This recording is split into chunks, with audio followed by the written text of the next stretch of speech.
Good afternoon friends, I am advocate Amit Kumar Gupta.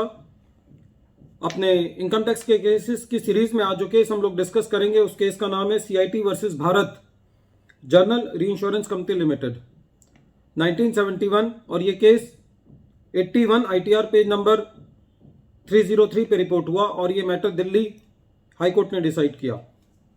Friends, इतना पुराना case discuss करने का जो मेन लॉजिक है वो ये है कि इस केस में एक इनकम टैक्स के बहुत ही इंपॉर्टेंट सिद्धांत को डिस्कस किया कोर्ट ने। वो प्रिंसिपल है there is no estoppel in income tax. कहने का तात्पर्य यह है कि यदि एसएससी ने अपनी रिटर्न फाइल करते वक्त कोई इनकम गलती से अपनी इनकम के अंदर ले ली है तो असेसमेंट के दौरान वो ये कह सकता है कि ये मेरी इनकम का पार्ट नहीं है और इस इनकम को मेरी टैक्सेबल इनकम में से एक्सक्लूड किया जाए। इस केस के फैक्ट्स इस तरीके से हैं। एसएससी ने अपनी असेसमेंट ईयर 1958-59 की रिटर्न फाइल करी और उसके अंदर उसने एक डिविडेंड इनकम दिखाई। बाद में असेसमेंट के दौरान एसएससी को ये पता चला कि ये इनकम जो है वो असेसमेंट ईयर 1958-59 से रिलेटेड नहीं है, जबकि ये इनकम 1953-54 से रिलेटेड है। तो एसएससी ने ये अपनी एप्लीकेशन लगाई कि ये इनकम मेरी टैक्सेबल इनकम में से कम की जानी चाहिए। असेसिंग ऑफिसर ने एसएससी की बात नहीं मानी और ये मैटर ट्रैवल करते हुए दिल्ली हाई कोर्ट तक पहुंचा। तो दिल्ली हाई कोर्ट ने ये फैसला दिया कि जो इनकम टैक्सेबल है खाली उसी पे असेसिंग ऑफिसर टैक्स ले सकता है, जो इनकम टैक्सेबल नहीं है उस पे असेसिंग ऑफिसर या असेसिंग अथॉरिटीज टैक्स नहीं ले सकती। इससे कोई फर्क नहीं पड़ता यदि एसएससी ने गलती से ये इनकम अपने इनकम में इंक्लूड कर दी है। फ्रेंड्स, इस प्रिंसिपल को हमारे कॉन्स्टिट्यूशन का आर्टिकल 265 भी सपोर्ट करता है, जो कि कहता है कि no tax can be levied और collected without the authority of the law. कहने का तात्पर्य यह है कि या तो कोई इनकम टैक्सेबल है या कोई इनकम टैक्सेबल नहीं है। यदि वो इनकम टैक्सेबल नहीं है तो चाहे वो एसएससी ने गलती से ही अपनी कंप्यूटेशन ऑफ इनकम में ले लियो, उसको दिखा दियो, उसके ऊपर टैक्स नहीं लिया जा सकता। फ्रेंड्स, इसके सपोर्ट में एक डिपार्टमेंट का एक सर्कुलर भी है 1955 का, 11 अप्रैल 1955 का सर्कुलर है और जो सर्कुलर नंबर है वो 14 है। ये सर्कुलर कहता है कि यदि असेसिंग ऑफिसर कोई इनकम कैलकुलेट कर रहा है एसएससी की, तो असेसिंग ऑफिसर की भी ये जिम्मेदारी बनती है कि वो एसएससी को अपने अधिकारों के बारे में बताए और यदि कोई एसएससी को एग्जम्पशन मिलनी है, कोई रिबेट मिलनी है, तो वो भी असेसिंग अथॉरिटी की जिम्मेदारी है कि वो एसएससी को बताए और सही इनकम कैलकुलेट करे। यदि एसएससी का कोई रिफंड बनता है तो उनको रिफंड दे, कोई रिबेट उनकी बनती है तो रिबेट दे।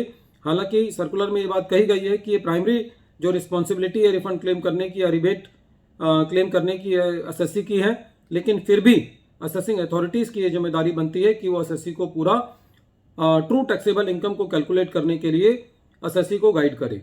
फ्रेंड्स, ये केस बहुत इंपॉर्टेंट है क्योंकि कई बार ऐसा होता है कि एसएससी को नहीं पता होता कि उसको कौन सी इनकम उसकी टैक्सेबल है और कौन सी नहीं है। यदि गलती से एसएससी ने कोई अपनी इनकम पे टैक्स दे दिया है तो बाद में वो उसको रिवाइज करके या उसकी एप्लीकेशन लगा करके या असेसमेंट के दौरान या इवन एपिलेटिव अथॉरिटीज़ के सामने भी ये कह सकता है कि मुझे इस चीज़ की रियायत दी जाए, ये इनकम मैंने गलती से अपनी इनकम में ले ली है।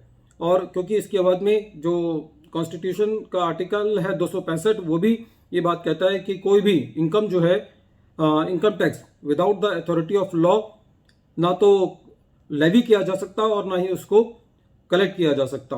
और डिपार्टमेंट का जो सर्कुलर है, सर्कुलर नंबर 14 11 अप्रैल 1955 का, ये बहुत अच्छा सर्कुलर है। हर एसएससी को ये सर्कुलर पढ़ना चाहिए। ये सर्कुलर जो है और एसएससी से ज़्यादा ये सर्कुलर जो है वो जितनी भी रेवेन्यू अथॉरिटीज़ हैं इनकम टैक्स में और जो भी हराइकी है उनके संज्ञान में लाया जाना चाहिए, क्योंकि इनकम टैक्स ऑफिसर्स खाली वही सर्कुलर पढ़ते हैं जो कि उनके फेवर का होता है। तो ये सर्कुलर जो है वो एक हमारे इनकम टैक्स के एडमिनिस्ट्रेशन सिस्टम में एक जान फूंकता है और ये कहता है कि एसएससी को उसके अधिकार दिए जाने चाहिए और ये असेसिंग अथॉरिटीज़ की भी जिम्मेदारी है कि वो एसएससी को उनके अधिकारों के बारे में बताएं। लेकिन सही सेंस के अंदर, सही ट्रू सेंस के अंदर कभी भी ऐसा नहीं देखा गया कि असेसिंग ऑफिसर ने खुद आगे आकर के एसएससी को कोई रिलीफ दिया हो जबकि डिपार्टमेंट का सर्कुलर इतना पुराना सर्कुलर 1955 का सर्कुलर है, और इतने हमने भी अपने लाइफ टाइम के अंदर कभी ये नहीं देखा कि किसी असेसिंग ऑफिसर के मुंह से कभी इस सर्कुलर का नाम भी सुना हो या नंबर भी सुना हो। तो फ्रेंड्स, इस केस में बहुत इंपॉर्टेंट इशू डिस्कस हुआ कि यदि कोई असेसी ने अपनी इनकम गलती से अपनी इनकम में ले ली है तो वो बाद में उससे पीछे हट सकता है और ये कह सकता है कि this income should not be taxed. Once again, I am repeating the name of the case. The name of the case is CIT versus Bharat General Reinsurance Company Limited, 1971. Thank you, friends.